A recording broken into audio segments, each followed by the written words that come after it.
खलाटीत काळाचा घाला, वादळी वाऱ्याने घर उद्ध्वस्त, 8 महिन्यांच्या श्रीवर्धनचा दुर्दैवी मृत्यू.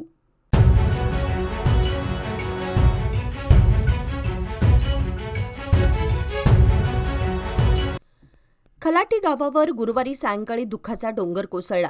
सायंकाळी सुमारे 4:30 वाजण्याच्या सुमारास अचानक आलेल्या वादळी वाऱ्याने आनंदा बिरू शेजूळ यांच्या घरावरील पत्रे उडून गेले. क्षणातच घराची भिंत कोसळली आणि त्या ढिगाऱ्याखाली अवघ्या 8 महिन्यांचा निरागस श्रीवर्धन शेजूळ कायमचा गप्प झाला. आई वडिलांच्या कुशीत हसणारं ते कोवळं बाळ एका क्षणात काळाच्या पडद्याआड गेले. घरभर घुमणारा त्याचा निरागस आवाज थांबल्यानं शेजूळ कुटुंबावर दुःखाचा डोंगर कोसळला आहे. घटनेनंतर परिसरात एकच आक्रोश पसरला होता. गावकरी धावत घटनास्थळी पोहोचले. मदतीसाठी प्रयत्न झाले, मात्र नियतीने घातलेला घाला कुणालाही थांबवता आला नाही. वादळी वाऱ्याच्या या दुर्घटनेने संपूर्ण खलाटी गाव हादरून गेलं असून गावात शोककळा पसरली आहे. अनेकांच्या डोळ्यात अश्रू तरळले.